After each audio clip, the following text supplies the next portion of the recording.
bom dia, boa tarde, boa noite aos ouvintes da Rádio Paraná Oficial e também nos nossos ouvintes, as tias e os tios do Zap e as pessoas que nos acompanham, que estão nos conhecendo agora.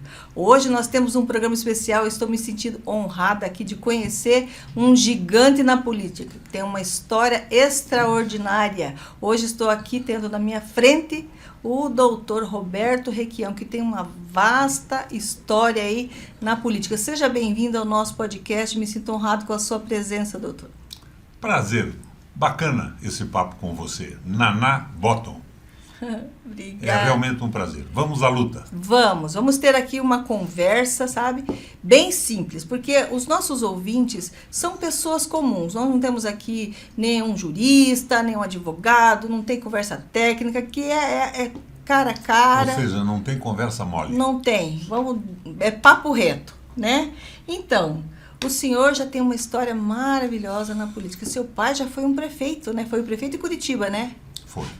Dr. Wallace. Uhum. Tem uma história. Então, foi ele que lhe inspirou a entrar na carreira política? Meu pai, meu avô, meu bisavô. Meu bisavô fundou o primeiro Partido Socialista do Brasil. Era um Partido Socialista não marxista, no dia seguinte da proclamação da República.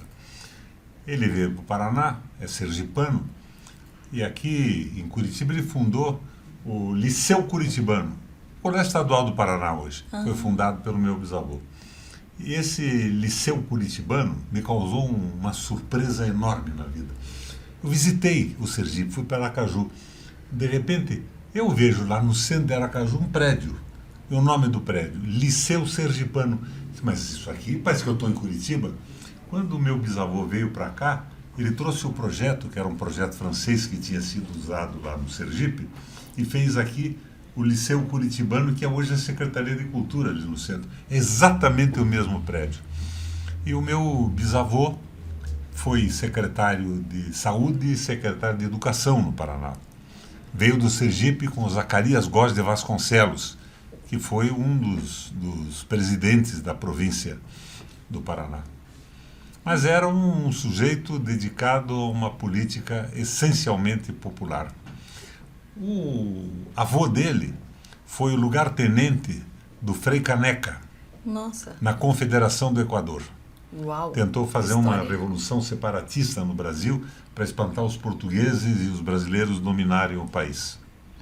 Nossa, que história. Eu também tenho uma história assim, tenho uma veia política assim que meu avô, ele foi o primeiro morador da cidade de Nova Esperança. Conhece Nova Esperança? Do tempo que era Capelinha. Quem deu o nome da cidade Capelinha foi meus avós. Então, o primeiro neném que nasceu lá nessa cidade foi o meu irmão, né? E minha avó, Dona Benedita, ela mandava e fazia todas essas questões lá. E eu me sinto orgulhosa por isso. Eu imagino que o senhor também deve se sentir orgulhoso com isso. Eu sou um curitibano, eu nasci em Curitiba. A minha mãe era filha de ingleses e de índios brasileiros. Uau!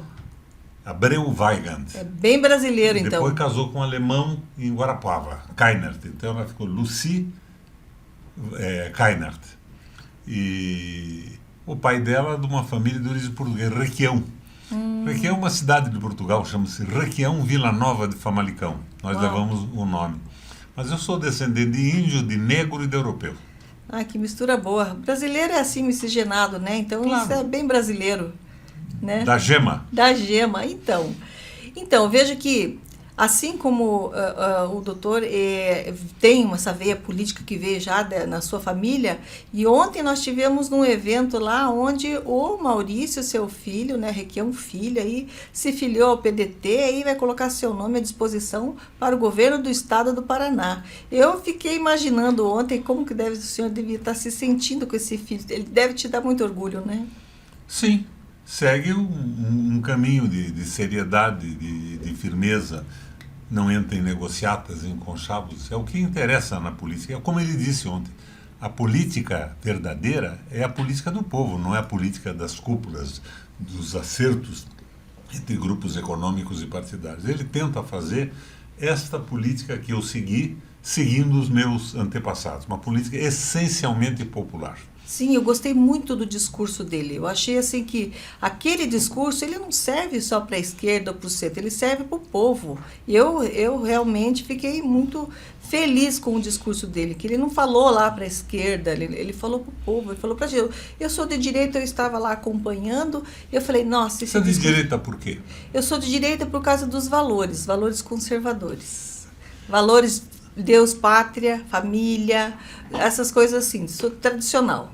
Mas não, na verdade a direita hoje no mundo, Naná, é o egoísmo e o individualismo. A direita é o respeito absoluto ao dinheiro e marginalização total das pessoas. Eu diria que a esquerda é o Papa Francisco, que fala com as pessoas e transformou o seu período no papado num período de influência para a paz, para a solidariedade e para o amor. Direita é o egoísmo, né? Eu acho que você se diz de direita, mas não me parece ser. Senão você não teria me convidado para vir aqui. Não, eu lhe convidei para vir aqui porque eu tenho respeito pela sua carreira política, pelo que você fez pelo Paraná. Mas eu não sou de direita. Sim. Agora, o que é também? Você não pode também imaginar a direita, essa polarização do Exatamente o Brasil que é eu uma ia tolice perguntar. total. Eu ia lhe falar exatamente sobre isso, né? Sobre o discurso do Requião ontem, que a direita deveria ter ouvido também, né? A questão, eu não acho que a direita seja essa questão. O povo simples, que se diz de direita, que entende que ser de direita é você cuidar da sua família, você ter um trabalho honesto, você ajudar as pessoas que estão em vulnerabilidade. Isso, para mim, é ser de direita. Então, a visão de direita do povo. Eu acho que deve ter, dentro desse meio político, dos grandes políticos, essa ideia de separar a direita da esquerda por viés ideológicos. Mas é uma... Que é uma bobagem, eu acho. É uma ilusão total. Direita é respeitar o capital mais que as pessoas. É respeitar o dinheiro e não valorizar as pessoas que devem ser objeto de amor, de solidariedade e que são os agentes verdadeiros da história. Por exemplo, direita é quem levanta a taxa de juros no Brasil para beneficiar os bancos e provocar um processo inflacionário que faz com que as pessoas tenham dificuldade de ir num supermercado, que os preços estão um verdadeiro horror. De direita era o Campos Neto no Banco Central, nomeado pelo Bolsonaro. Sim. Mas é a mesma coisa com o atual presidente do Banco Central, Galípolo, nomeado pelo Lula. Então, direita é essa política econômica que esquece que as pessoas existem, que têm direitos, que devem ser respeitadas, precisam de emprego, de salário, de saúde, de educação. Isso é a direita verdadeira. Sim. O resto é a solidariedade. O Papa, por exemplo, era um quadro de esquerda. Qual é a minha posição? Eu, por exemplo, eu fui seminarista. Sim. Eu estudei teologia na Católica. Mas a minha política é voltada fundamentalmente para a igualdade social, justiça e para os mais pobres. Sim. Senão, para que fazer política? Para quê? A vida é extremamente curta. Eu, por exemplo, eu tenho 84 anos. Só vou viver mais 40, depois tenho que me aposentar, viver 40 trabalhando. Então, o problema é esse, você tem que dar um sentido às coisas. Sim. E a direita pensa só no enriquecimento e no dinheiro. A direita clássica. E isso não leva a nada, rigorosamente a nada. O Papa Francisco, para mim, é o símbolo da esquerda no mundo hoje. Morreu. Então, na tua visão, a esquerda... ela trabalha mais com o social, pensa mais nas pessoas. Com solidariedade em pessoas. Solidariedade e pessoas. E os outros pensam só em enriquecimento, dinheiro e capital. O capital vale mais que as pessoas. Se veja, hoje eles sobem o juro, vamos acabar com a inflação subindo o juro. Ganham os bancos, ganham os grandes investidores e o povo se ferra. Não tem sentido, eles esquecem que o povo existe, que tem necessidades e tem direitos. E eu entrei na política por isso, eu entrei na política por esta visão cristã do processo. Sim. Garantir a igualdade, garantir a oportunidade.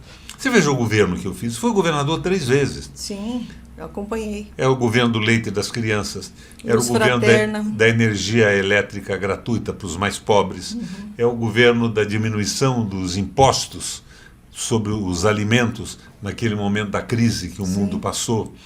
Era o governo da formação continuada dos professores, era o governo da melhor escola do Brasil, sem tapeação, sem enganação. Foi um governo voltado para as pessoas, construindo casas. Era o governo que apoiava os pequenos agricultores, que produzem um alimento que vai para a nossa mesa. Sem esquecer dos grandes agricultores que produzem grãos, garantem a reserva econômica para o Brasil nas trocas internacionais. Mas era um governo fundamentalmente voltado para isso. E o resultado foi isso. Eu sou o único governador do Brasil que não recebe aposentadoria de governador. Parabéns. Os meus vices, não é parabéns, eu teria direito a isso. Eu sei que o senhor tem direito, mas abdicou disso, né, por causa de uma moral. Mas os meus vices, o Pessutti e o Mário Pereira, recebem. Eles foram meus vices, não foram sequer governadores do Estado. O Beto Richa recebe. A mãe dele, Arlete, que era esposa do velho Richa, recebe. O Paulo Pimentel recebe. O Roberto Requião não. Porque eu nunca tolerei esse tipo de abuso. E me parecia um abuso. Não no meu caso. Porque eu larguei tudo o que fazia para governar o Paraná e me dedicar às pessoas, à administração e à política. Mas os outros não. Eu fui governador 3 vezes. Eu não tenho aposentadoria. O Requião foi governador 3 vezes. Deve ser um milionário o estado do Requião. Eu tenho uma aposentadoria do INSS. Eu ganho R$ 3.800 por mês. E os outros todos têm salários milionários, todos no Brasil. Agora, por que eu não recebo se eu tenho direito? Porque o tipo de política que eu fiz não agrada aos donos do Brasil. Eles não toleram uma política voltada para as pessoas. E isso acontece a cada momento. Você veja, hoje o presidente dos Estados Unidos é maluco. Eu conheço ele pessoalmente. Posso dizer a você até que ele é meu amigo pessoal. Eu visitei os Estados Unidos uma vez para fazer uma palestra. O Sindicato dos Bancos me convidou em Nova York. E eu fiz uma palestra lá para um grupo enorme de empresários americanos. Eles gostam de apanhar, porque eu queria fazer a crítica da política econômica que eles fazem. Eu fiz a palestra. Quando terminou a palestra, o Ciro Batelli era um brasileiro que era o gerente geral do César Park, que é um cassino que fica em Atlantic City. Me convidou para conhecer o cassino. Eram 3 feriados, não tinha nem passagem. Eu fui. E quando eu estava lá, me telefonaram. Não, aqui, o Trump, nós queríamos convidá-lo para conhecer o Trump Tower. Trump Tower é o cassino do Trump. Ele não era presidente, nem estava na política pesadamente. Eu fui. Chego no cassino do Trump, me levam no 3º andar lá. 3º andar onde filmaram aquele filme do Robert Redford, A Proposta Indecente. Uma suíte maravilhosa, uns 500 metros quadrados, uma mesa de bilhar no centro. E de repente os caras me dizem: aguarde, governador. O elevador está subindo. Sobe o elevador, me saem 5 ou 6 meninas lindíssimas. E eles disseram: o senhor está sozinho aqui, escolha a sua companhia. Daí eu percebi o que era. Eles queriam me envolver. No fundo, eles queriam trazer o jogo para o Brasil e queriam um governador que apoiasse. E eu imediatamente disse para ele: não. O senhor é nosso hóspede, nós mandamos buscar sua bagagem no César Park. Mandem de volta, eu volto para o César Park, mas eu não fico com vocês, não. E não tem essa história de meninas e de aposento aqui. O meu jogo não é esse. Voltei para o César Park. 3 dias depois, bate o telefone. Era o Trump.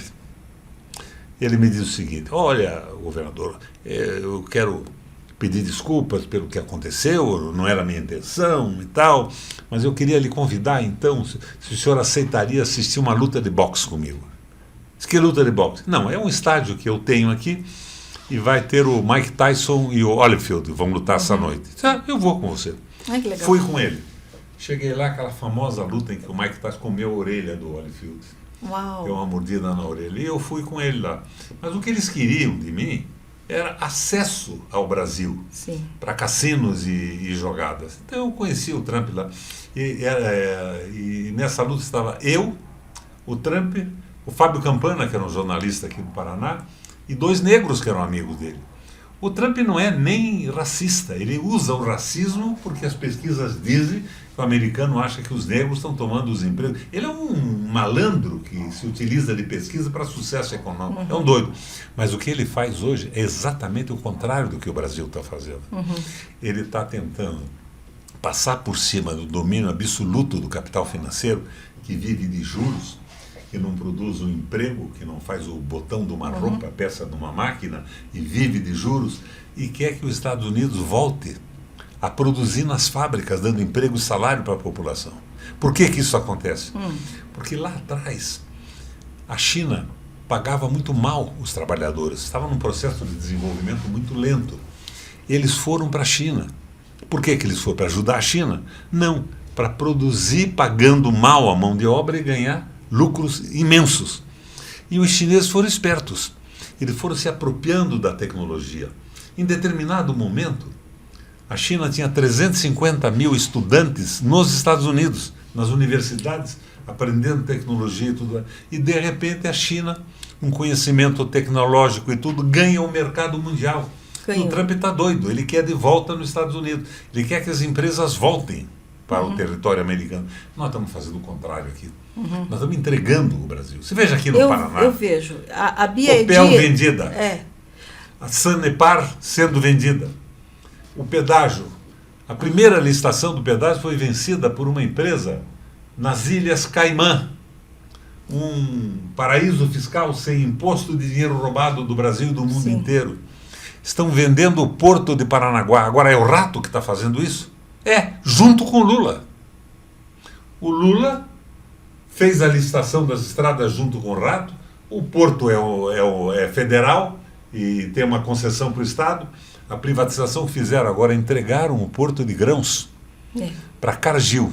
A Cargill é uma empresa americana de duas famílias, de capital fechado. E a Cargill vai fazer o que do Porto? Vai facilitar o acesso das empresas paranaenses ao Porto de Paranaguá? Não. Ela vai fazer os seus negócios. Quando eu assumi o governo pela primeira vez, eu vi que o Porto estava dominado por grupos econômicos. Sim. Eu tomei aquilo tudo, ocupei os silos e abri para o Paraná. Qualquer produtor que quisesse exportar tinha um espaço no silo e nas plataformas de embarque. Eles estão fechando tudo isso e dizem que isso é progresso, Naná. Isso é direita. Isso é direita. No futuro, o que vai acontecer com os nossos filhos e os nossos netos? Não vão ter emprego, não vão ter mais nada? Vale só o capital financeiro explorando o trabalho miserável? E estão diminuindo as garantias do trabalho? O Temer acabou com a CLT. Cá entre nós. Eu já fui advogado trabalhista na minha vida. Tinha algumas coisas na CLT que estavam mal colocadas. Tinham que mudar. Mas eles não mudaram para melhor, eles acabaram com os direitos das pessoas. O cara trabalha a vida inteira, não tem direito à saúde, não tem educação para os seus filhos. É uma loucura o que está acontecendo. Isto, Naná, é direita. A direita é isso. É a submissão dos interesses do povo aos interesses dos ricos e do capital. Puxa vida. Então, continuando essa fala de direita e esquerda, doutor Requião, hoje, né?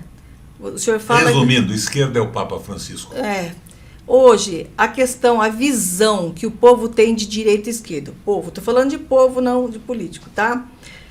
Bom, a questão da ideologia, ideologias tipo a classe LGBT, por exemplo. Ontem eu estava lá e eu vi uma moça falando boa noite a todos, todas e todes, né? Essa inclusão da linguagem LGBT, né? Isso daí... Qual é a minha opinião? Eu quero a sua opinião. É uma tolice isso. Agora, a disfunção sexual existe desde que o mundo é mundo. Por exemplo, as tribos indígenas norte-americanas, quando tinham um homossexual, eles consideravam o homossexual um xamã, um oráculo. Era respeitado mais que todos os outros da tribo. Porque surge do ponto de vista genético. Sim. Não é culpa do cara. Então tem direito. É a resposta que o Papa Francisco deu. Disseram se é a favor ou contra. Ele não disse nada. Ele convidou os caras a fazer um lanche no Vaticano. Ele mostrou, eles têm que ser respeitados. Agora, não é para glorificar. Orgulho gay. Não, tem que ser orgulho de ser gente, de ser decente. Sim, exatamente. De ser solidário com os outros. Então, provavelmente, o senhor não concorda que esse tipo de inclusão de gênero ter sido ensinado dessa maneira ideológica dentro das escolas de primeiro grau? Alguns erros profundos, mas tem que ser respeitados. Sim, eu acho que tem que ensinar o respeito à pessoa, ao ser humano. Agora, dar oportunidades a mais, cotas, só porque a pessoa tem um gênero sexual que não é igual, o senhor concorda com isso? eu como governador, foi quem criou as cotas no Brasil. Cotas do que eu criei? De negros e indígenas. Por quê? Eu não acho que a cota seja uma coisa para ser permanente, mas é a arrancada. A segregação dos negros, dos moranos, e eu tenho essa origem nessas raças também, eu sei o que é isso, é um absurdo. Não tem acesso econômico, não tem participação no ensino, com dificuldade de entrar nas universidades, mas dá a largada. Então, se você cria uma cota numa universidade, você pega um cara pobre que não frequentou boas escolas e dá a ele a oportunidade de entrar na escola. Mas daí, se ele vai fazer um concurso de juiz, não tem cota. Ele já teve a oportunidade da formação. Mas a cota é arrancada, é o inicial nesse processo. Ela não pode ser permanente. E o ideal seria uma mudança da sociedade que desse tantas oportunidades para as pessoas que ninguém precisasse de cota mais. Todo mundo teria o mesmo ensino, teria a mesma oportunidade de trabalho, de salário e tudo mais. Então, me irrita um pouco essa coisa de cotas e tudo mais, da forma com que é colocada. Então, é por isso, tipo a esquerda, quem são os partidos de esquerdas? É o PSOL, o PT, o PV, o PDT. Você acha que são de esquerda? Eu não acho, não. Não acho que seja de esquerda, não. Eu vou te dar um exemplo disso. Diga. Eu tenho 84 anos. Sim. Eu lembro ainda com clareza que eu era aluno do Colégio Estadual do Paraná. Se a gente saísse da aula na calçada e visse um rapaz lá e dissesse: ô, viadinho, vem aqui, ele sacava o canivete e vinha para cima da gente. Sim.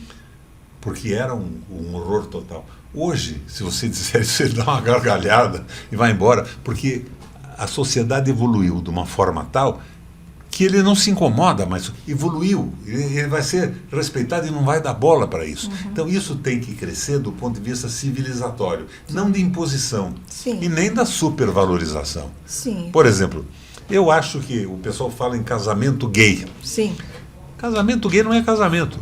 Agora, por que que duas pessoas, dois homens ou duas mulheres, não podem se associar na vida? Podem. É uma sociedade, querem viver junto, tudo bem.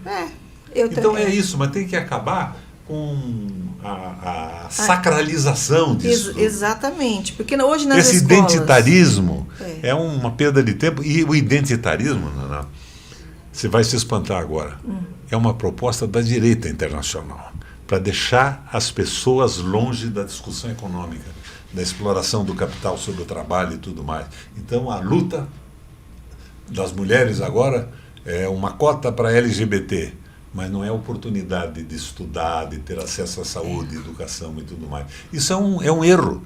Agora, é claro que todas as pessoas têm que ser respeitadas. Vamos na linha do Francisco. Se Deus os criou assim, não somos nós que vamos divergir disso. São pessoas que têm que ser respeitadas, existem, são filhos de Deus como eu e você. Isso. Eu concordo com o senhor. Eu gostava muito do Clodovil, né? Genial, né? Genial Clodovil. Ele dizia que a sexualidade da pessoa é que nem uma roupa íntima. Ninguém precisa ficar esfregando a cara de ninguém, né? Todo mundo, cada um que cuide da sua vida. Eu concordo com isso também. Eu vi ontem na internet, perguntaram para um cara: você tem orgulho de ser negro? Ele olhou os caras e disse assim: vocês têm orgulho de ter orelha? Eu tenho orelha. E eu sou negro. É uma característica da minha formação biológica. Sim. Eu não tenho orgulho, nem deixo de ter orgulho de ter orelha ou de ser negro. Eu sou negro. Agora, tem que ser respeitado como eu sou, independente da cor que eu tenha, ou de ter orelha ou não ter orelha. São coisas naturais. Agora, transformam isso numa guerra. Sim. É uma guerra para não se discutir economia, exploração do trabalho, fim da aposentadoria. Eu, no governo do Estado, eu criei o salário mínimo mais alto do Brasil. Você sabe como é que isso funcionou? Eu cortei os impostos das grandes empresas e aumentei o salário mínimo. Então eles não podiam nem dizer que estavam quebrando porque o salário subia. Agora, o salário mínimo mais alto do Brasil deu a possibilidade do pessoal mais pobre gastar mais, comprar mais comida. Então a economia girou e funcionou. Foi genial isso. Sim. Foi genial. E dê energia de graça para os mais pobres. Dizem, não, é energia de graça para os mais pobres, os outros é que estão pagando isso. Não, não, não. Porque não tendo energia de graça, o pobre não tinha um aquecedor em casa, não tinha uma lâmpada para uma criança fazer a lição da escola, e sem o aquecedor, sem o banho quente, ele acabava ficando doente, e o Estado ia gastar mais na previdência de saúde, ia gastar mais no hospital. Então a gente tem que respeitar as pessoas, considerar as pessoas como seres humanos com direitos e deveres também. Então essa história do identitarismo eu acho uma tolice, mas eu acho que essa história da rejeição a uma pessoa que nasceu assim, por uma definição genética biológica de Deus, não tem nenhum cabimento, tem que ser respeitada como qualquer outra. Como qualquer outra. Isso é cristão, né? Quem é cristão respeita todo mundo, não tem essa de julgar. Então, doutora, duas coisas que eu queria conversar com o senhor.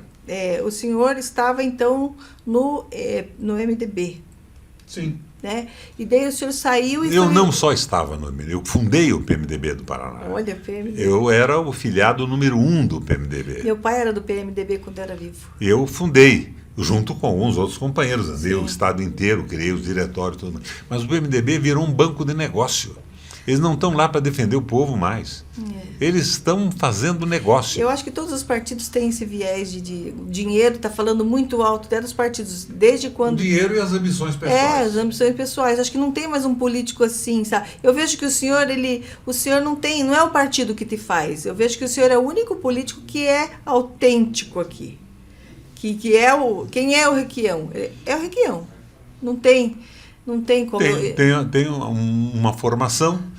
Fui estudante do seminário, estudei na Católica, está aí na Federal também, fiz um curso de teologia, mas eu não sou um religioso fanático, não.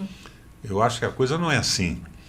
A gente tem que entender as religiões. Religião quer dizer religar, ligar os princípios de Deus e bíblicos à população, religare. Sim.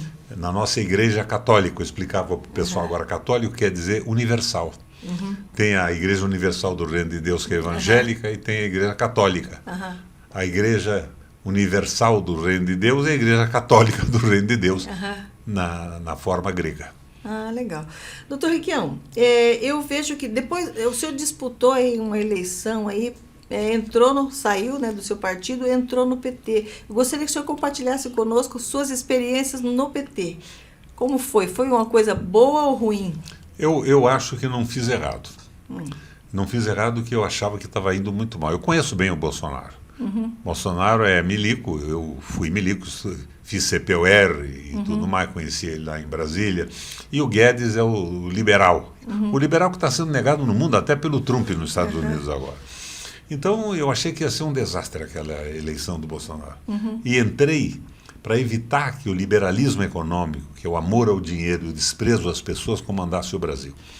Mas eu vejo que, no fim de tudo, eu estou frustrado, porque a política econômica do Haddad e do Lula é a mesma política econômica do Bolsonaro e do Guedes. Eles estão valorizando o dinheiro e o capital. Por que o Lula não devolveu o direito do trabalho quando a CLT foi liquidada de uma forma total? Por que não? Mas não, né?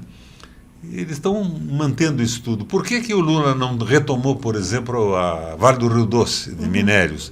Por que mantém a Petrobras na mão dos estrangeiros? Você sabe que a Petrobras hoje tem 64% das ações na mão de grupos privados? Grupos privados, 47% no banco, em Nova York, nos bancos americanos. E praticamente, mesmo os que compram dentro do Brasil, parece que são estrangeiros também. Então, o petróleo hoje, Naná, extraído num poço, refinado numa usina brasileira, tem um custo de produção, tanto para o diesel quanto para a gasolina, de mais ou menos R$1 ou um pouco menos. Você vai na bomba, custa R$7. Sim. De repente dizem, não, o Lula vai baixar 16 centavos. O que é isso? Se ele custa 1, como é que está? Eu pus gasolina num carro que eu vim aqui, agora R$400 um tanque de gasolina. Gasolina aditivada. É um verdadeiro... Isso não podia custar assim. Então, o jogo do governo, do Lula, é de direita, como era do Bolsonaro. Direita é isso. Desprezo pelas pessoas. E por que está custando isso tudo? Por causa do lucro dos acionistas. E é isso que a gente teria que evitar. E o Lula não toma providência nenhuma. A Eletrobras foi vendida de uma forma absurda pelo Bolsonaro. Por que o Lula não retomou a Eletrobras? Eu entrei com uma ação popular para devolver ao governo o controle da empresa. Sim. O governo entrou em juízo pedindo para arquivar minha ação. Fez o jogo da manutenção. O sistema ali continuando firme. Continua a mesma coisa. Continua na mão do interesse do capital. E não do interesse do Brasil. Você acha que tem cabimento o petróleo custar R$1 e a gente pagar 6, 7 na bomba? Não tem. Não tem nenhum cabimento. Agora, veja o lucro da Petrobras. É a empresa que mais distribui dividendo no mundo. Quando ela é nossa. E tem outras coisas. Tem muitas coisas. Vou te colocar uma questão que é difícil do povo entender. Quando saiu o pré-sal, uma lei que foi votada no Congresso Nacional, no Senado e na Câmara, teve uma emenda do Pedro Simão. Ele dizia o seguinte: os royalties é a licença que alguém paga para explorar o petróleo no Brasil. Sim. É pago o Estado. Os royalties não podem ser considerados custo de produção. E está escrito na lei. Você sabe que a Agência Nacional não cumpre e eles consideram custo de produção o pagamento do imposto que eles pagam para explorar. Então, estamos sendo roubados, não faz nada. Eu já comuniquei isso ao Lula, à Gleisi Hoffmann, aos deputados da direita e da esquerda. Ninguém faz nada. Nós estamos sendo roubados abertamente. E ninguém faz nada. Alguém deve estar ganhando com isso, né? Alguém do próprio governo. Os acionistas ganhando um horror e o silêncio do Estado deve custar alguma coisa também. Deve custar alguma coisa, é isso que eu estou falando. Em relação, falando de governo federal agora, nesse rombo do INSS aí, que foi descoberto aí, o senhor acha que isso aí vai muito longe ainda? Eu gostaria que tivesse uma CPI, Comissão Parlamentar de Inquérito, junto com a Polícia Federal trabalhando também. Porque eu vou dizer a você que eu já fui vítima do INSS. Eu contribuí na minha vida com 10 salários mínimos e quando eu cheguei numa idade que podia me aposentar, tinham roubado os meus dados todos. Eu reclamei e disse: contrate um advogado. Eles mandaram contratar um advogado. O advogado queria ficar com os meus haveres. Eu não contratei advogado. Eu fiz uma denúncia no Ministério Público, na polícia, demitiram 2 ou 3 caras do INSS. E eu nunca mais recebi, tanto que minha aposentadoria hoje é R$3.800 por mês. Depois de ter sido governador 3 vezes, senador 2 vezes, presidente do Parlamento Europeu de 45 países. Isso desapareceu das minhas mãos e da minha possibilidade. Então, o problema, é claro que pode ter havido um cara do Bolsonaro, do Temer ou mesmo do Lula, nomeado em comissão, que tenha metido a mão. Mas ele só poderia meter a mão se a corrupção estivesse encalacrada na instituição. Uma pessoa sozinha não podia fazer o que fizeram.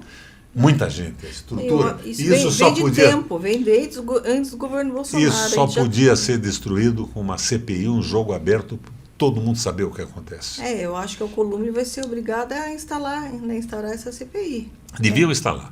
Se me dá CPI não leva a nada, leva a investigação, a publicidade. É como a Lava Jato. E evita os acordos judiciais. Como aqui o Traiano, né? Ganhou comissão, fez o diabo na CBI, fez um acordo com o Ministério Público para não ser processado. Vê se tem cabimento. E continua presidente da Assembleia. E hoje é presidente da Comissão de Justiça. E nem quem o denunciou também está quietinho, porque será? Não estão quietinhos. Mas eles vão a juízo. E aí o juiz não responde.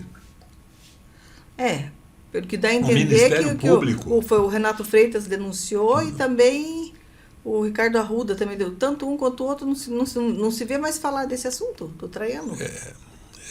E virou presidente de uma comissão na Assembleia. É sobre isso. É uma coisa simplesmente terrível. É um emaranhado, né, Então, transparência absoluta. Essa gente tinha que ser punida. Eu também concordo. O pessoal diz anistia para o pessoal do 8 de 1. Eu sou contra a anistia. Mas eu acho que as penas do povão são grandes demais. Porque aquele pessoal que foi para lá, Se não fosse o Bolsonaro, se fosse o Lula, que resolvesse, através de alguns contactos, regimentar pessoas para ir passear em Brasília, com direito a uma viagem, almoço e estadia, enchia do mesmo jeito. É claro que, no fim, houve uns porra louca, mas daí também é aquela reação tribal. O pessoal mais pobre é revoltado com o mundo, porque ele não tem chance. Se de repente tem chance, eles começam a quebrar tudo. É o vandalismo, e não é ideológico, isso é um troço que tem dentro, é a revolta. Tinham que ser punidos, sim. Mas eu acho a punição pesada demais. Agora, tinha que ser pesada para quem organizou. Para um pichado tem que usar a lei. Tinha que ter um juiz de garantias lá para fazer com que o negócio...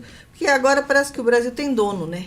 A lei tem dono. Então, pessoas humildes que nem entendem o que estava fazendo, estavam lá e ganharam penas muito altas. De certa forma, quem quebrou um bem público sabe o que estava fazendo. Mas não pode ter a pena atribuída a quem queria derrubar a República. Não é bem isso. Ele é um revoltado. Sim. Mas tinha que ser punido. Sim, punido por... Agora, pesado os generais, os coronéis que organizaram o negócio e os empresários que pagaram os ônibus, lanche, estadia e tudo. Que queriam derrubar o governo, criar uma crise danada e possibilitar uma intervenção do Exército. O que não aconteceu. Não aconteceu. Então... Mas eu acho demais a pena. Sim. O pessoal diz, a mulher escreveu com batom. Não é bem assim. Ela estava no acampamento já há um mês. Estava organizando, dizendo o desaforo. Não é bem. Ela sabia o que estava fazendo. Ela fez discurso. A televisão hoje mostra o que ela fazia. Então não é bem assim. Não é a bobagem que ela escreveu na estátua. É a participar. Mas eu acho que 14 anos é demais. Ela já ficou 2 presa, né? 2 anos presa, ela já está 2 anos com criança pequena e tudo. Né? Não, da criança pequena é outro problema. É outro problema. Ela é o que querem os deputados hoje, o repertório da imunidade. Faz uma pichação perante a lei, ela pode pegar até 6 meses de cadeia. Mas ela tinha que pegar mais cadeia, mas 2 anos é pouco. Agora veja, o pessoal quer imunidade para o parlamentar. Eles estão confundindo imunidade com indulgência plenária. Indulgência plenária é a supressão da culpa. O parlamentar tem imunidade sobre o que ele diz na tribuna. Se ele não tiver imunidade, ele perde a condição de falar e de representar o grupo que o elegeu. Mas indulgência plenária que eles querem o direito de serem inocentados dos crimes que cometeram antes do mandato, durante o mandato e depois do mandato. Não tem cabimento isso. Não tem. Então, outra opinião que eu quero saber do senhor sobre essa questão do cartão corporativo do Lula. 100 anos de sigilo. Isso é besteira. Besteira. Por que ele pediu 100 anos de sigilo? Eu nem sei se pediu, não. Se pediu é uma bobagem total. Agora, é claro que quando o presidente da República sai do Brasil, ele vai gastar dinheiro. Sim. Ele leva segurança. Sim. Ele precisa se defender de um atentado, ele vai ficar num hotel, não vai ficar numa pensão de 5ª categoria, sendo presidente do Brasil, tem uma despesa. Mas se estão abusando, isso tinha que ser público. É isso que eu acho, tinha que ser público. Eu, quando fui governador, nunca escondi nada. Eu ia para Brasília e passava lá 4, 5 dias, me entender, com o governo federal, onde é que eu almoçava. Era o cartão corporativo. Eu almoçava no Chique Chique, que era um restaurante que vendia comida nordestina, porque eu não queria uma conta de almoço que me desmoralizasse, e não tinha sentido eu, como governador, e procurar um restaurante com vinhos caríssimos do Islagosta. Por quê? A lagosta pode comer também, mas nada de exageros absurdos. Sim. Na Bahia você come uma lagosta muito barato. Então. Mas, doutor Requião, é uma pena o tempo estar acabando aí para a gente conversar um pouco mais. Foi uma conversa agradável. Eu acredito, a gente tem algumas divergências de opinião, mas eu tenho muito respeito pela sua carreira, sabe? Eu acredito que o senhor tem o seu jeitão de ser. Eu não acredito em divergência de opinião. Eu acho que você está trabalhando em cima desses conceitos polarizados, de esquerda e de direita, quando, na verdade, a direita está mandando no Brasil há muito tempo, porque é o domínio do capital financeiro. Eu acho que é mais essa polarização do que uma divergência. Eu não vi divergência alguma. Muito pouco, né? Algumas coisas assim que a gente é povo. Eu sou povo. Estudei escola pública, eu fui pobre, minha mãe era costureira, meu pai era motorista de ônibus, né? Eu conheci bem as dificuldades de ser uma pessoa pobre e até hoje eu não sou uma pessoa rica, né? Então eu conheço bem. Nós temos uma borracharia, sabe? E essa borracharia alimenta a família, alimenta a nossa família. Aqui em Curitiba? Aqui, lá no São Brás, do lado do Mercado Condor de São Brás. Temos uma borracharia há 30 anos lá. Então, nossos filhos estudaram todos em escolas públicas, porque a gente não tinha condições de pagar uma escola particular, né? Então, a gente conhece bem a realidade da periferia. Eu estudei em escola pública, depois um tempo no seminário. Agora, eu acho que hoje a gente tenta colocar os filhos na melhor escola possível. Eu queria, por exemplo, que meu filho aprendesse línguas, aprendesse a falar inglês, francês, espanhol. Aprenderam, tanto meu filho como minha filha. Mas isso em escola pública não existia. Então, é o esforço para conseguir o melhor. O que nós temos que fazer é fazer com que a escola pública dê essas condições. Como é que eu consertei isso no meu governo? Primeiro pagando um salário decente para os professores e depois criando a formação continuada. Eu tirava um professor da escola e punha de novo na universidade, para completar o seu conhecimento. Porque um professor que fica numa sala de aula com 50, 60 crianças, ele não tem tempo de se preparar, de crescer, de estudar. Então eu tirava da escola, punha na universidade. Agora, como é que eu fiz na universidade?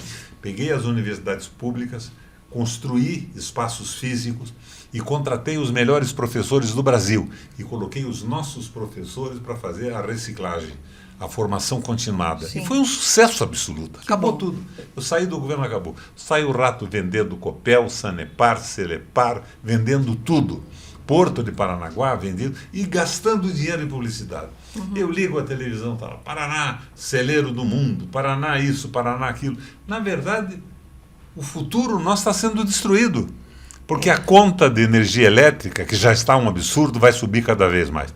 A Copel, na minha opinião, era a melhor empresa de energia do Brasil.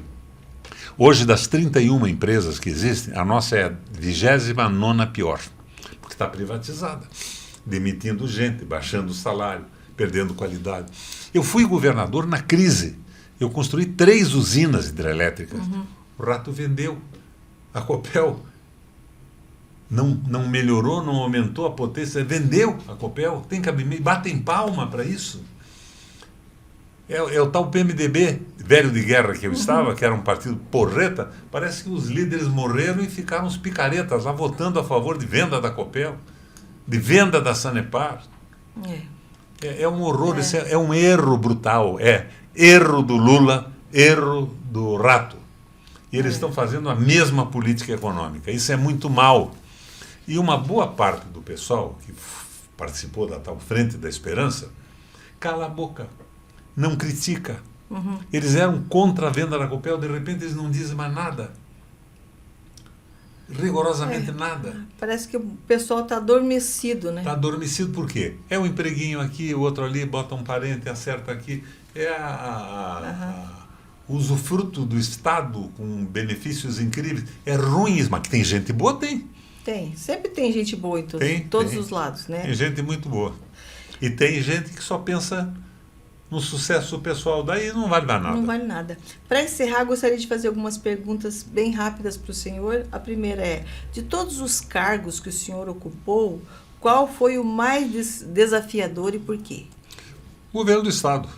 Eu fiz 340 programas populares no governo do Estado. Eu fui governador 3 vezes. Sim.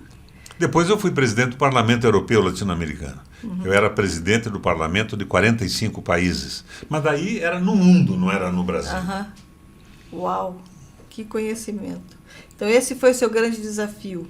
Eu imagino que agora teu filho vai estar aí colocando o seu nome para o governo do Estado. Tem outro desafio aí, né? Porque diante de tudo que o senhor falou, eu acho que ele concorda com o seu pensamento, o teu filho. Se não concordar, eu deserto. Então, tomara que dê certo, né? Então, outra pergunta como o senhor enxerga o futuro da política paranaense e brasileira? O paranaense vai muito mal. Muito mal. Eu vejo os caras que se candidatam ao governo do Estado. É uma coisa ridícula, ridícula. Você viu que você provavelmente nem tomou conhecimento ainda, porque a mídia não dá. Antes de ontem, o Ministério Público pediu a cassação do prefeito e do Sim. vice. Por Sim. quê? E a cassação do Rafael Greca por 8 anos. Sim. Porque eles abusaram da estrutura da prefeitura na campanha. Você lembra daquele jantar que eles Sim, fizeram? eu tava- Cada funcionário comissionado pagava R$3.000. Vê se é possível isso. O Rato e o Greca. Tem cabimento isso? Não tem. Pois é. Mas o que vai acontecer? Eu acho que nada. Eu acho que a procuradora firme, forte, mas eu não acredito que o Tribunal Regional Eleitoral dê consequência a isso. Pois é, eu vi isso, essa notícia tá em todos os grupos, né? Agora, veja bem, eu não estou fazendo nenhuma acusação mais ou menos pesada. Eles acham que é assim. Eles fazem porque acham que é assim que se faz. Eles acham que a estrutura pública serve para isso. Eles querem se eleger e gastam o que puderem, não dão satisfação a ninguém. É um horror isso. Um verdadeiro horror. Doutor... Você sabe quantas vezes eu protestei contra o pedágio nos meus 3 governos? Sempre. 41 Eu vezes. sempre vejo. 41 sempre vezes o Doutor Dallagnol e o pessoal da Lava Jato e o Ministério Público Estadual e Federal foram contra o Estado a favor dos aumentos de tarifa. Hoje todo mundo sabe o tamanho do roubo que foi, mas Sim. eles eram a favor. O Dallagnol era a favor, o Ministério Público Federal era a favor. Eu dizia que era um roubo, eles diziam que não e pegavam o juiz e mandavam pagar. É um esquema todo. Isto Esse é o é a sistema. direita, a cabeça deles. Em vez de examinar em profundidade o caso, eles diziam, não, o Requião é de esquerda, ele gosta do povo. Então, temos que prestigiar os empresários. Um erro absurdo. Mas estão aí falando todo dia. Esse Deltan Dallagnol, ele era auxiliar do meu secretário de segurança do De Lázari. Ele entrou como auxiliar do De Lázari. Mas ele está errado. Era a cabeça errada, ele não raciocina. A cabeça dele é como se a direita e a exploração, o direito à exploração, fosse uma coisa bíblica, Sim. que não pode ser contestada. Está errada. É erro. Isso tem que acabar. E só pode acabar como, Naná? Fazendo o que nós estamos fazendo aqui. Conversando. Não digo a você que eu tenha razão em tudo que eu digo, mas eu estou abrindo uma discussão e dando oportunidade para que as pessoas pensem. Pensarem. Vai ter bastante visibilidade e questionamento. Isso vai reverberar ainda mais alguns meses essa nossa entrevista, né? Tem alguma coisa dentro dessa sua carreira política que se eu pudesse voltar atrás faria diferente? Eu acho que, como princípio, não. Eu sempre fui um sujeito na linha de que a administração pública serve para ajudar a população. E a prática é o critério da verdade. Tanto que eu fui governador 3 vezes, estou aposentado com R$3.800 por mês. Todo mundo imagina que o político é um ladrão e que o Requião é milionário. Então, a minha conduta é essa. Agora, claro, algumas coisas eu podia ter feito melhor, por experiência, mas na mesma linha de governo. Não me arrependo de nada, não. Que legal. Algumas coisas eu podia ter feito mais amarradas, mais consolidadas. Ora, minha tristeza o que é? Aquele velho MDB de guerra se transformou no quê? Num grupo de políticos que são a favor da venda da Copel, da Sanepar. Se veja bem, a Copel é uma empresa pública. Eu fiz 3 usinas. Eu mantive o preço mais baixo do Brasil da energia. Eu dei para empresas que garantiam emprego e contratavam mais trabalhadores naquela crise de 2017 e 2019, a diminuição das tarifas. E baixei o imposto delas. Consegui um número fantástico de trabalhadores com carteira assinada. Se a Copel se transforma num negócio de algumas pessoas, o que essas pessoas querem, Naná? Querem ganhar dinheiro. Eles não estão lá para melhorar a vida dos outros. Querem ganhar dinheiro. E privatizar está subindo. Para você ter uma ideia, a França tinha energia privada. A Alemanha também tinha. A França e a Alemanha estatizaram tudo de novo, porque estavam acabando com a economia, quebrando a iniciativa privada. As empresas não tinham mais como sobreviver, porque o preço da energia era alto demais. Então, são empresas estratégicas que têm que estimular as iniciativas privadas. Eu dei energia de graça para os mais pobres. Sim. E não foi só isso, dei o preço mais baixo de energia do Brasil na época da crise. Por que não pode fazer isso? Por que tem que entregar a empresa para um grupo de pessoas? Por que a França e a Alemanha estatizaram de novo? Porque as pessoas queriam ganhar dinheiro, não queriam ver o progresso do país. É uma empresa, né? Uma empresa. É uma empresa. Se fosse para você e para mim, uma empresa, nós íamos querer o quê? Entregar o lucro? Não. Eu tenho uma visão diferente, mas a visão normal seria ganhar o máximo possível. Como é que você ganha o máximo possível? Investindo o mínimo possível e aumentando a tarifa. Isso. Não tem muito material ali para ser trabalhado. É energia. Energia. Ou você aumenta, né? Para de investir. Na investir. Califórnia, nos Estados Unidos. Apagou os Estados Unidos. A Califórnia fornecia energia para grande parte do país. Acabou por quê? Privatizaram tudo. Os caras pararam de investir, de repente faltava energia, mas eles estavam ganhando a mesma coisa. Eles tinham levantado o custo da tarifa. Então são erros que vão sendo cometidos. E a gente tem dificuldade de entender porque esta gente financia a Globo, a mídia, os jornalistas e compra os partidos. Eu acho que as pessoas eles estão muito tempo na televisão, ouvindo o que essa mídia... Muitas vezes eles colocam lá uma cortina de fumaça para poder desviar a atenção do Porque povo eles são por causa de uma coisa que está são acontecendo lá dentro. financiados pelas empresas que têm lucro com a privatização. Claro que eu não sou a favor da estatização de tudo. Não tem Sim. cabimento você querer estatizar o tanque de lavar roupa numa lavadeira. É dela o tanque de lavar roupa. Mas você privatizar empresas estratégicas é uma tolice. Eu assumi o governo, estavam privatizando a Copel, você lembra? Eu joguei duro, mantive a Copel pública, junto com o Fachin. Fui para o Tribunal Arbitral de Paris. Eles estavam vendendo a usina de gás de Araucária aqui. E ganhei essa parada, eles queriam 5 bilhões de indenização. Eu forcei um acordo, acabei comprando por 400 milhões. Olha. Você sabe que venderam agora? Sabe quem é que comprou? Grupo JBS. Financiadores do Lula. O JBS está em tudo, né? Essa empresa está em tudo. Compraram a usina de gás. Não saiu uma nota num jornal.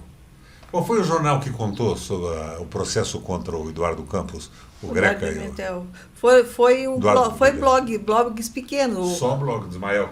Do Curitiba 15, que eu vi no Curitiba 15. E também aquela outra notícia lá do MBL, também é o que está em Curitiba. A cassação aí do mandato do Pimentel, está aí na notícia, que todo mundo está sabendo. E não é um mau menino, viu? Mas está no jogo.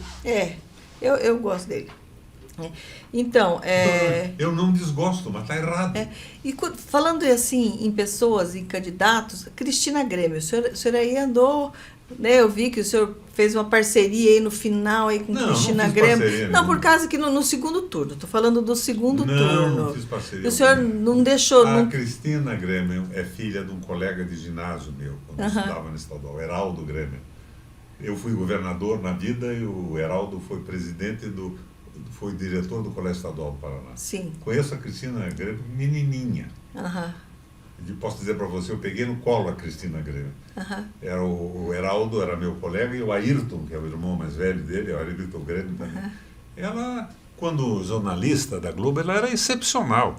Quando a Globo me entrevistava, eu queria ser entrevistado pela Cristina, porque ela não picareteava, ela dizia o que pensava. Sim. Agora, ela está numa visão meio fanatizada pela direita. É um erro isso. Mas ela é uma menina decente. Isso. E eu fiquei horrorizado com o que estavam fazendo com ela. Tinha que deixar ela falar e dar espaço para a contradição se estabelecer. Mas não, eles compraram a eleição. Sim, a gente sabe que foi difícil essa eleição aí para ela. O pai dela era muito meu amigo. E ela, como colega de turma. Marinheira de primeira viagem, né? Ela ficou assim, ficou realmente abalada e chocada com as coisas que ela passou, né, nessa primeira eleição. Agora ela está querendo se lançar aí ao Senado, né? O senhor acha que ela tem essa... No estado do Paraná inteiro, não. Hoje, as pesquisas para o Senado botam, em primeiro lugar, o Rato, que tem toda a mídia, tem 48 Sim. rádios e televisões, e o segundo lugar é o meu. E o resto vai lá para baixo. E o senhor então fica o Rato com 40 e poucos, eu fico com 31, 32 e o resto fica com 2 ou 3. As pesquisas sempre falam que quem paga quer. né? Quem pagou está ganhando, né? Então, o senhor vai se candidatar... É só você olhar e as agências hoje não põem o meu nome mais. Pois é. Para mim não aparecer. Pois é. O senhor vai se candidatar agora, nesse 2026, para algum cargo público? Não sei. Não sei. Eu quero que o Brasil se transforme. Eu não vivo atrás de cargo público. Queria ver a sociedade transformada. Eu tenho 84 anos, minha filha. Quantos anos eu vou viver mais?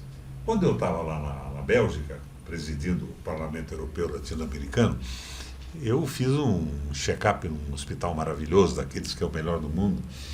Eu tinha 79 anos naquela época. Eles disseram, Requião, você tem que organizar a sua vida, porque você só vai viver bem mais 40 anos, depois tem que se aposentar. Bom, 79 para 84 são menos 5, então é 35 pela frente ainda. Pois é. Eu tenho experiência na administração pública, fui bem sucedido. Eu fui o senador mais bem votado do Brasil na minha primeira eleição. E eu saí do governo com 83% de aprovação, depois pau. Quando eu apoiei o Lula, eu fiquei com a rejeição do PT em cima de mim. Mas eu não tenho nada com isso. Eu queria evitar o liberalismo econômico do Guedes e as loucuras do Bolsonaro. O Bolsonaro, me perdoa a franqueza, é porra louca. Conheço bem ele. Ele gostava muito de mim. Eu sou campeão de tiro. Eu era aluno do CPOR do Paraná. Eles achavam que eu era da bancada da bala. Eu atiro. Nunca para caçar um passarinho. Eu atiro para acertar no alvo como quem joga bilhar. Acertar na caçapa. Então, não é bem assim a coisa. Eu acho que a gente tem que dar um sentido à vida, e o sentido é o sentido estabelecido pelo Padre Francisco. Jorge Mário Bergoglio. É amor, solidariedade com os outros. Porque a vida acaba de repente e eu quero deixar alguma coisa feita numa herança para ninguém. Tinha que ter um trabalho de base herança monetária dentro das famílias. Acho que o governo tinha que investir na educação familiar, porque é um círculo eterno, que a criança cresce, fica adolescente, aqui não tem muita educação, a educação também não ajuda muito, as famílias às vezes muitas vezes despreparadas, aí casam cedo, tem mães solteiras e vira aquele círculo eterno. A educação também, nessa nova educação aí, também não, a escola não dá muitas condições, né, para que a pessoa aprenda. Tem que melhorar a escola. Melhorar a escola. Tem que pagar decentemente os professores. Isso. Mas não é só o salário. Fazer os professores crescerem intelectualmente. Foi o que eu fiz, formação continuada. Você não imagina, não, vamos subir o salário, vai melhorar. Você não vai ficar a mesma coisa. Não, tem que você treinar. Tem que dar condição para eles evoluírem também. Doutor Requião, quero agradecer a presença do senhor aqui no meu podcast, me honrando aqui, trazendo seus conhecimentos aqui para a gente. Seja sempre bem-vindo aqui, quando quiser conversar, quando quiser falar, aqui os microfones estão sempre abertos para o senhor. E trabalhar pelo bem-estar do povo. Claro. E a gente sabe que tem muitos políticos aí que têm interesse próprio, quase todos querem entrar na política só para ganhar um salário gordo, né? Aí vem aquelas emendas lá, o que é jogada na cara para poder comprar votos. Você sabe por que aconteceu aquilo? Eu era senador. As emendas eram colocadas no orçamento pelos parlamentares, senadores e deputados. Em Brasília, eu era senador. Daí o que acontecia? O governo só liberava emenda para o pessoal que puxava saco do governo, estavam mais próximos. O Lula era o presidente, mas não era nem o conjunto do PT, eram os petistas que estavam agarrados no saco do poder. Então. Os outros não tinham emenda liberada. Daí o pessoal, não, tem que ser impositiva a emenda. Eu era contra, eu nunca liberei emenda de deputado. Eu fazia um programa, chamava os deputados para votarem um programa, eles podiam ir para o interior e dizer, olha, estamos fazendo agora 500 escolas aqui, porque nós aprovamos isso, o governo vai fazer. Então não tinha problema nenhum. Então vamos encerrar esse programa, que o menino já venceu o horário dele, mas quero lhe agradecer pela presença, agradecer aí pelo apoio aí do Nivaldão, sempre parceiro da gente aí, agradecer também o menino que me patrocina aqui, que é o Rodrigo, que ele me patrocina aí a RLD Consultoria, meu amigo Rodrigo aí, que manda aí esse pessoal aqui fazer um vídeo pra gente. E uma recomendação para o Nivaldo, vamos fazer, né? Perder peso, né? Ele está com 150 quilos. Tá igual o meu marido. É? Mesmo tamanho. Mas você Parece ainda pode gêmeos. trocar de marido. Ele tem que emagrecer. Obrigado, pessoal da Rádio Paraná Oficial e também das tias e tios do Zap. Agradecemos pela audiência. Até a próxima, pessoal. Um abraço a todos. Foi um prazer. Obrigada, doutora.